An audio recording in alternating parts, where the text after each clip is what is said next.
Hello everyone, my name is Medhin Shakai and I'm here to introduce to you all Amira Birger. A survivor of childhood sex trafficking, homelessness, as well as abuse, she's now using her experiences to empower as well as advocate on behalf of victims of sexual abuse. In addition to being a mother and a wife, she is also studying here at ASU towards a master's in social work as well as a minor in women and gender studies. In addition to that, she has also worked alongside Mending the Soul, an organization dedicated to rehabilitating as well as aiding victims of sexual abuse.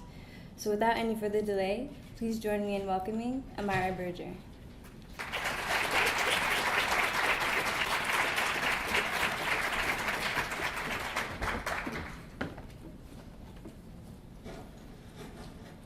Can you hear me?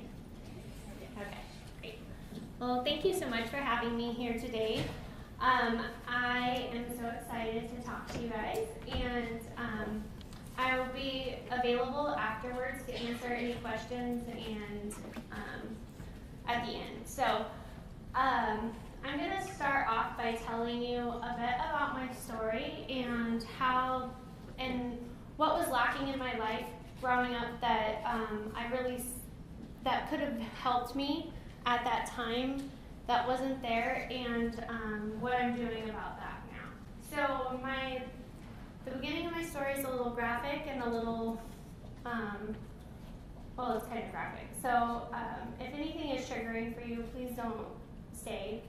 It'll be very short though, I promise. There's a happy ending, obviously. So my story began much earlier in life than when I was trafficked.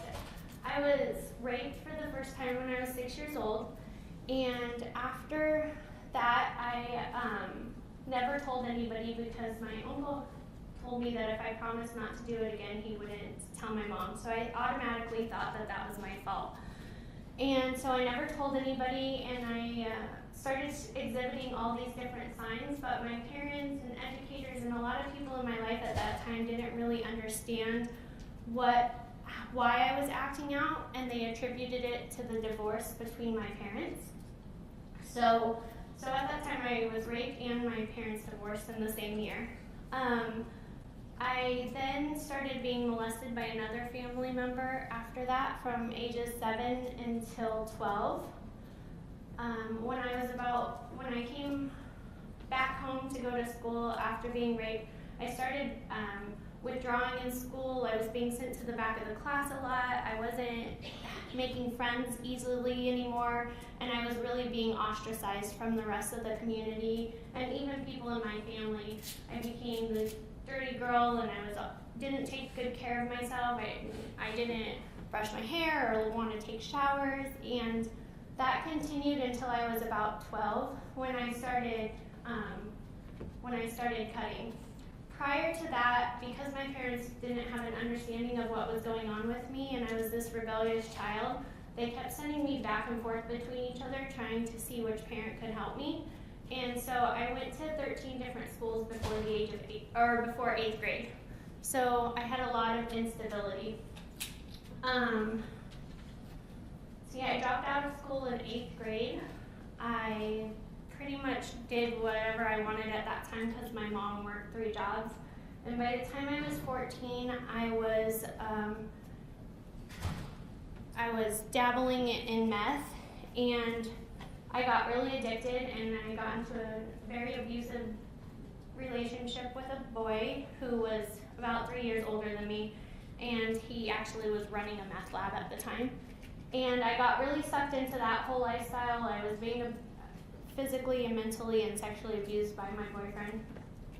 And after that, I got out and I went into a program that we have here in Phoenix, and I started doing really well, and I was working full time, and I was getting ready to I had my own little apartment within the program, and I was doing well.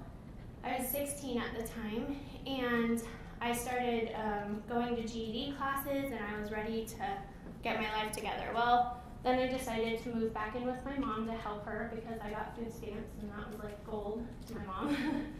And so I moved back in with my mom, and I went downhill fast again. I met a woman who she worked with at the Arizona Republic, and me and her became really good friends and really close. And one night she took me to a club, and I was introduced to the guy who would become my pimp, and it happened really quick, overnight basically. He told me what I would be doing for him, that I'd be working for him, and I didn't fight, I didn't try to run away. I kept trying to rationalize in my mind why I would be there and what I could do with the money, and eventually it was nothing that I expected it would be. I had to sleep behind a couch for 2 weeks. I didn't make any money at all. I was there for 9 months. I was raped repeatedly. I couldn't make any phone calls or do anything like that. In fact, I had to call my dad and tell my dad that I ran away from home. So nobody was looking for me either because they thought I had ran away. So anyways, the cops got involved in that. They let me go because they didn't want to get caught with somebody under the age of 18, and I was supposed to come back 2 weeks later, which I didn't. I ran away to California to live with my aunt and uncle, and I was doing really well again. I was going to school full time. I was working full time and getting ready to go to school for my GED. And one night my aunt got really drunk and she sexually assaulted me. So then I ran away from there and I came back to Phoenix and I started using drugs pretty heavily. I was a needle user and lots of horrific things going on in my life at that time.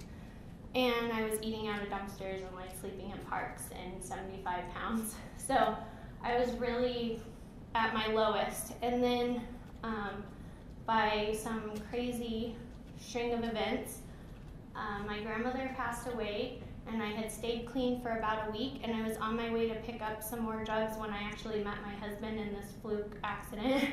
And I met him. I moved in with him the very next day, which is not very safe, but it worked out for the better. That's where my mind was at that time, like, okay, well, I don't have anywhere to go, so I'll move in with you.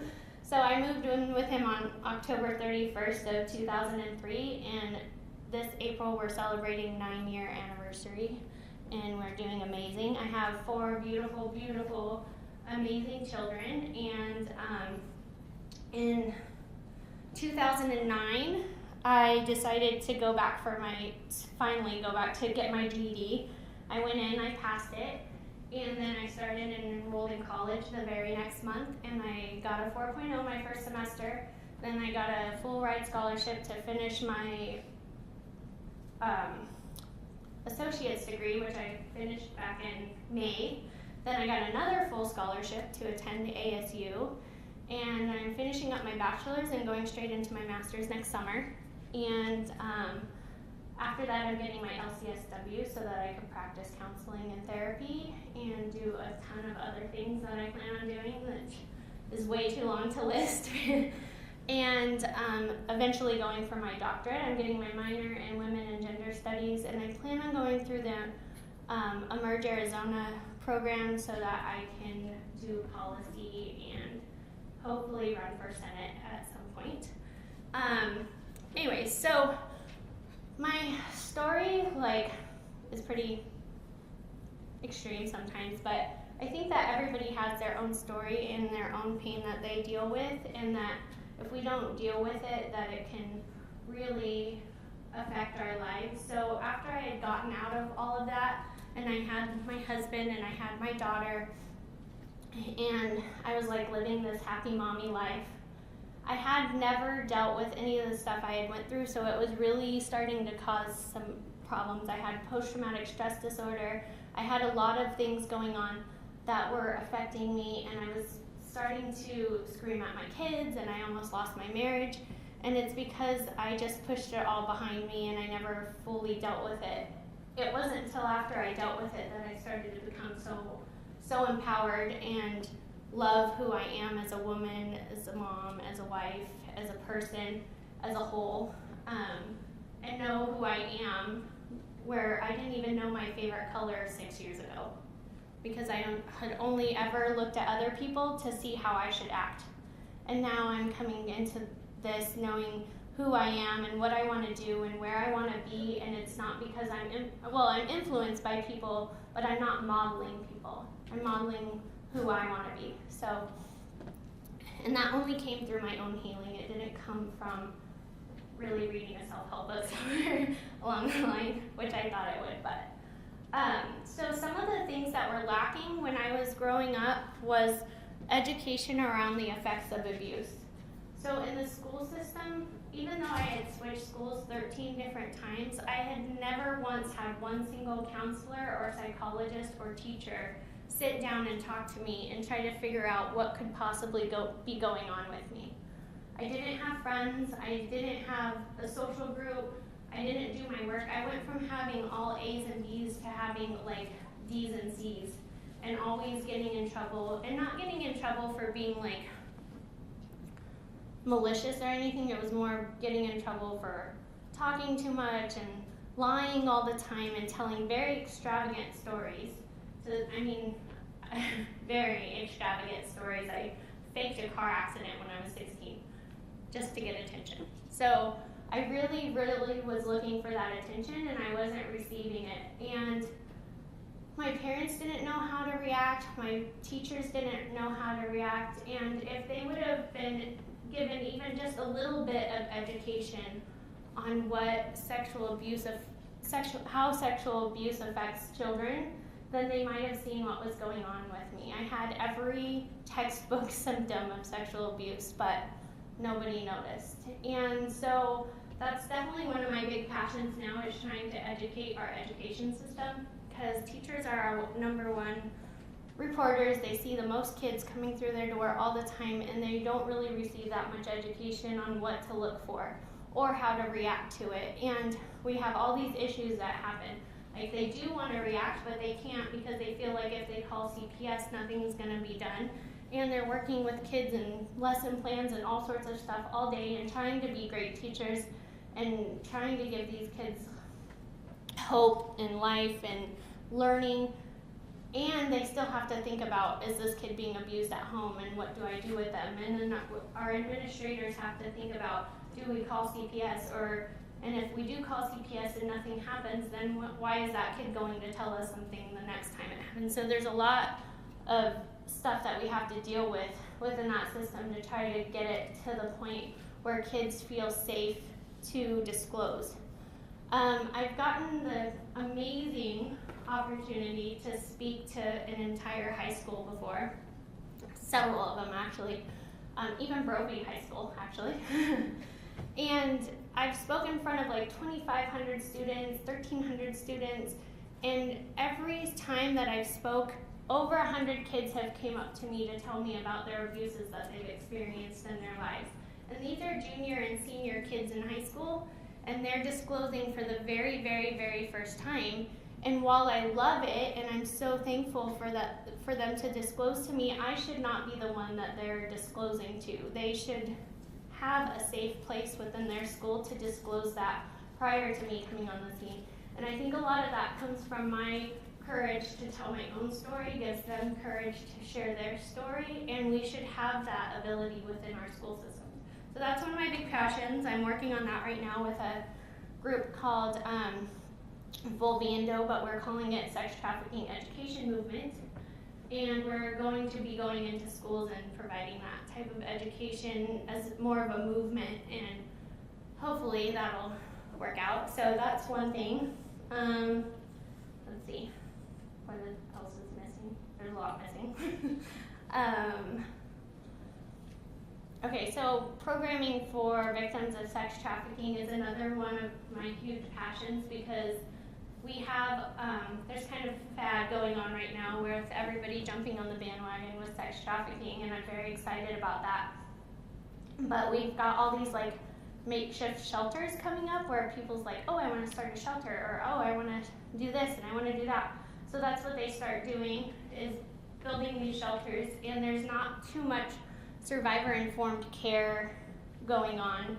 And we're causing a little bit more harm than good when we're bringing them into these shelters, because we have this idea that we can rip them off the street and put them in a shelter and expect them to be happy and healthy because we give them a hug, which is not how it works. It's a huge process, a very long process, and it's a very individual process. So what I'm hoping to do is help different shelters and facilities understand the organic framework of helping these survivors get out of the life by letting them make a lot of choices. Because if you think about it, when we have, if you're under the control of a pimp, or not under the control of a pimp, but working the street and in this really crazy environment, in this really controlled environment, and you are told when you can go to the bathroom, when you can eat, when to do this, when to do that, and you get taken out of that environment, and you're 15, 16 years old, and you're already like, I hate the world at this point, and you put them in a shelter and you tell them when they can eat, what time they should go to bed, when they should do this, when they should do that, it's really not that different to them. And we see it as structure, and we see it as this good thing for them, but it's really, it's not bad. They need structure, but they also need to be able to be very involved in their choices and involved in the way the program runs, and it should be very, and like the client should not, or the staff should not be above the clients. It should be a very family unified program so that they can get that family system that they've missed out their whole lives because of the trafficking and the sexual abuse and them shutting down. So that's another thing I'm working on. Let's see. So I've been in a few documentaries now, and that's really exciting. I love documentaries because I think it's a great way to educate people that don't get to be on the streets. So I'm also now the chair for the Program and Development Committee for a program called Well-Founded Hope, which we're hoping to open in the next year and a half, for focusing on survivors 18 to 25 and older. We have a lot of places that are opening up now for younger women, but not women older than, or younger girls, but not 18 and older, and that's a really crucial time for them to be able to get out at that point. And so basically everything I've ever envisioned in my head, I'm going to get to do through this program.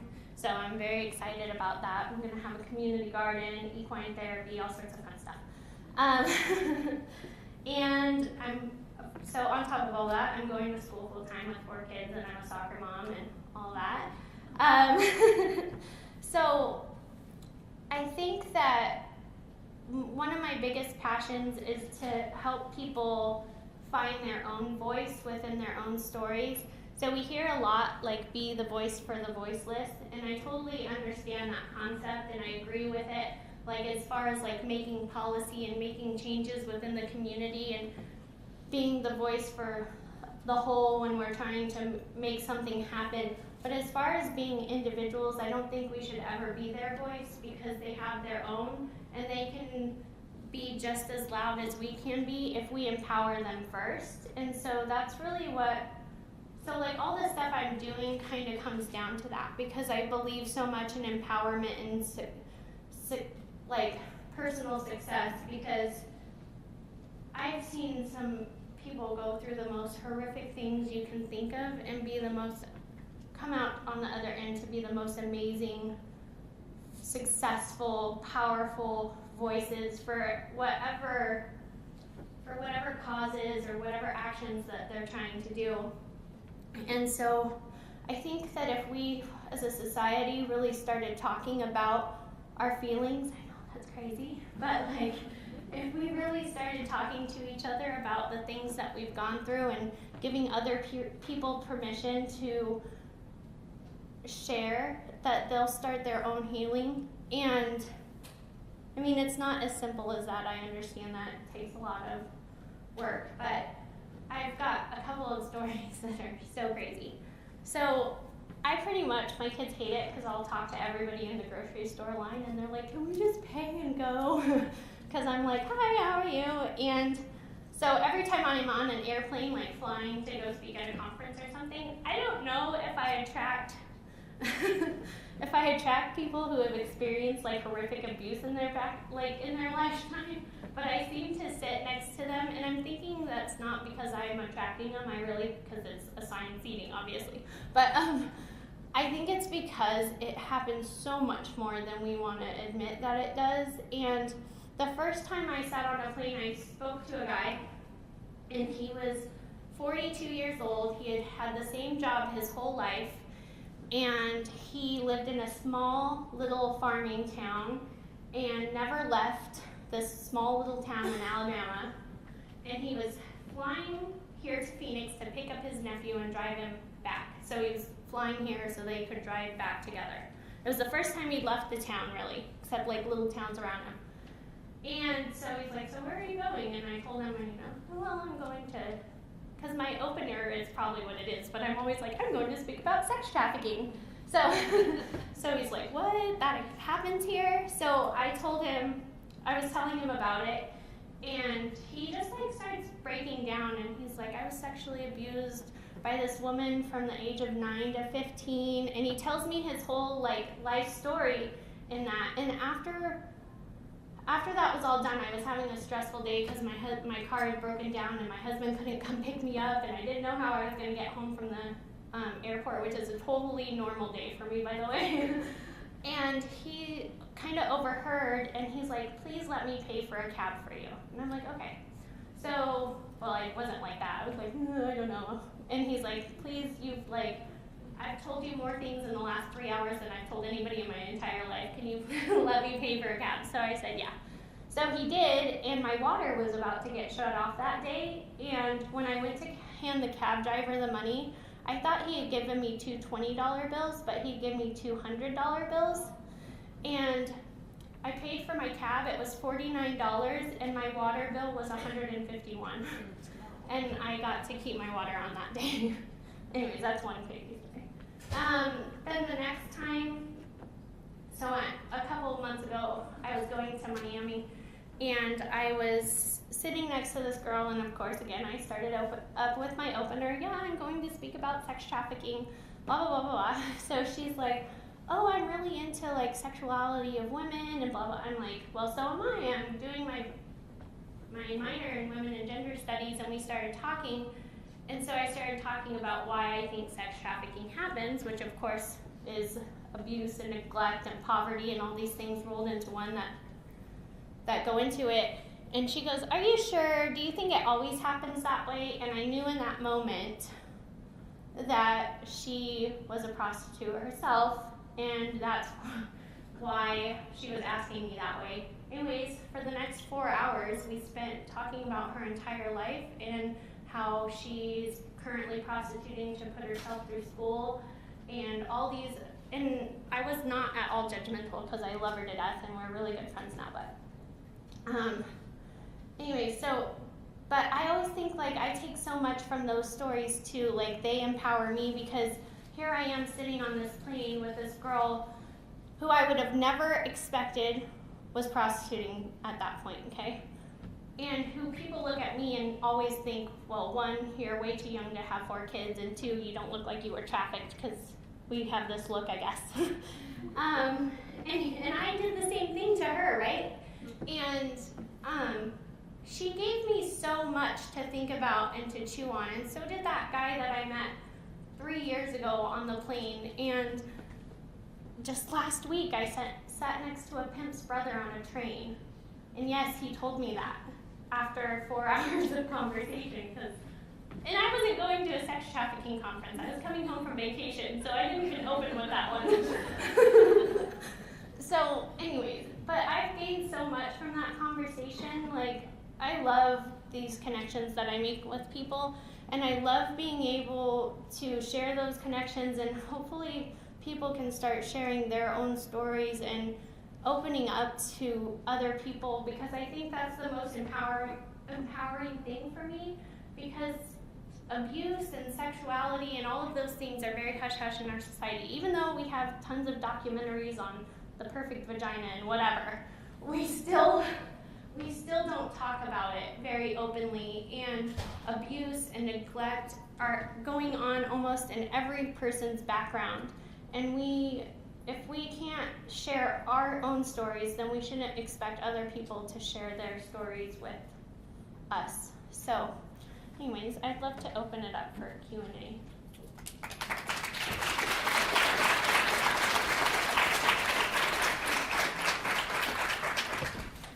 Thank you so much, Amira. So if any of you have any questions, it looks as though we have a couple of minutes for a question or two, so feel free to raise your hand and Allison will meet you with the mic. Hi. Hi. So how did you finally heal yourself? Wasn't self-help books, and you Right. mentioned that you finally had to deal with all that stuff. Well, So how did you do that? Thank you. the first thing I started, the first thing was finding out that I was a victim in the first place because I had never seen myself as that, and I saw a definition on Facebook. I know it can be positive sometimes of what sexual slavery was, and it was the first time I had ever heard a term like that. And it said anybody forced or coerced to have sex for the profit of another person. And when it was put to me like that, it was like this huge wave of like this huge brick of shame came off of me at that time. But I still wasn't quite like, okay, well, I really was a victim. So I started like talking to people about it, and I told somebody about my story for the very first time, and then all these connections started coming after that, and then I got connected with Mending the Soul, and I had been to counselor after counselor after counselor prior to meeting with Celeste Tracy, and every time I would go in, they would focus on my symptoms, but they would not focus on my past. They never asked. I went to 5 different counselors, and no one ever asked me if I had experienced any type of abuse or trauma, ever.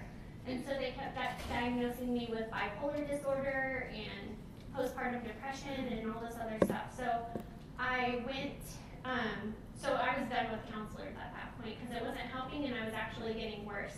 And my PTSD was so bad that I was having visions of being raped or seeing my children raped or my husband killed in front of me every 3 to 5 minutes.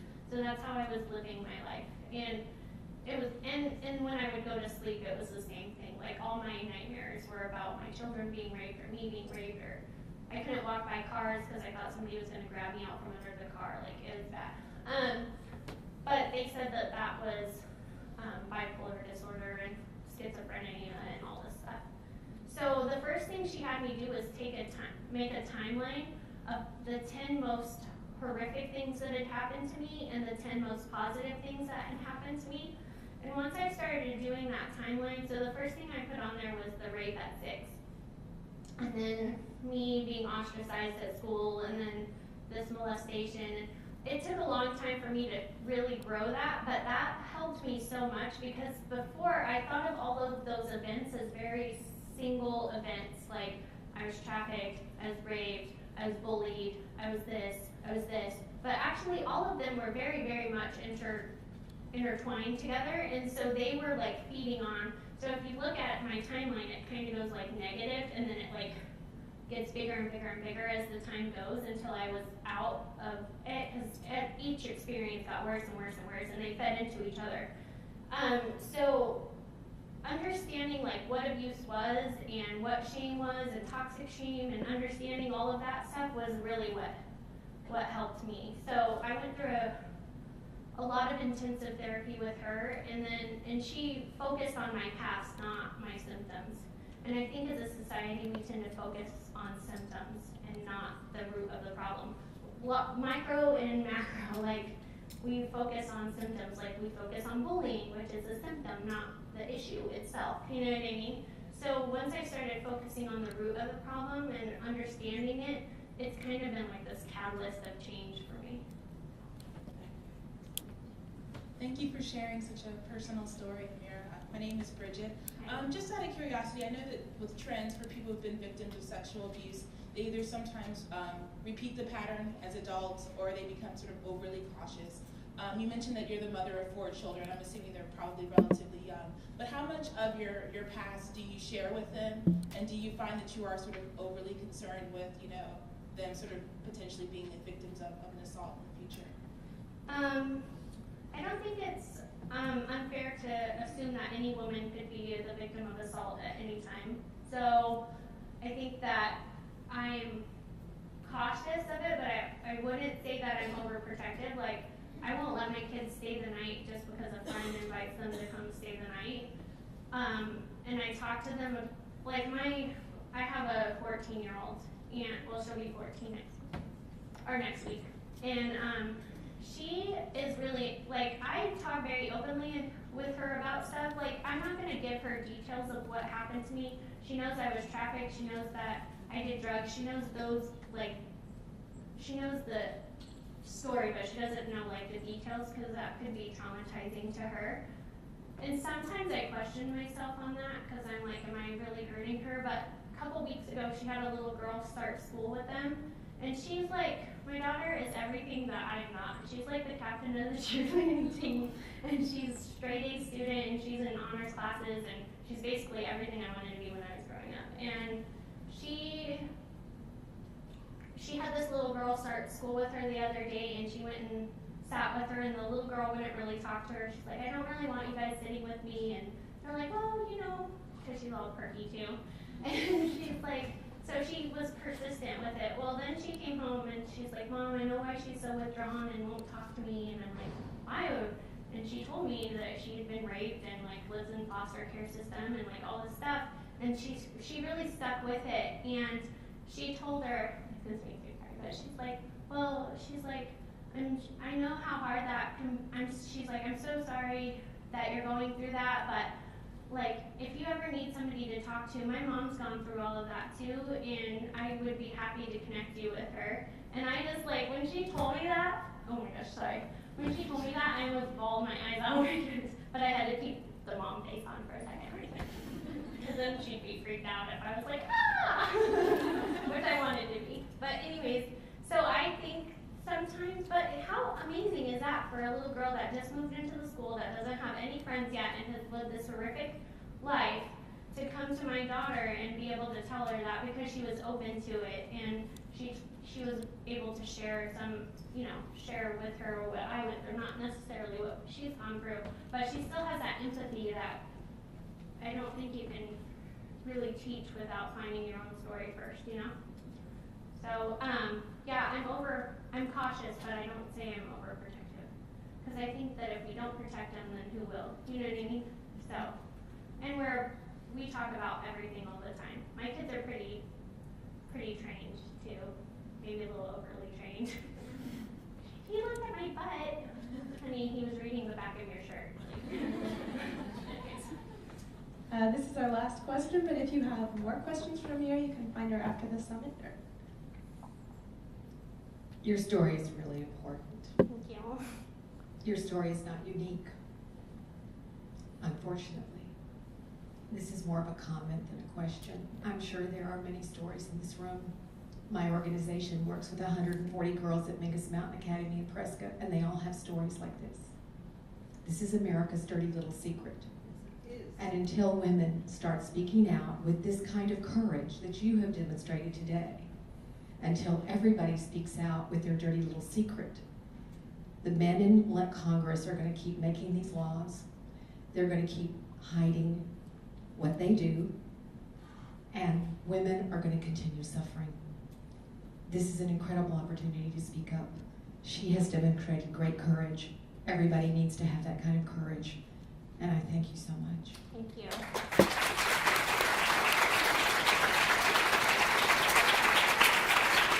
Thank you so much, Amira, for speaking with us today.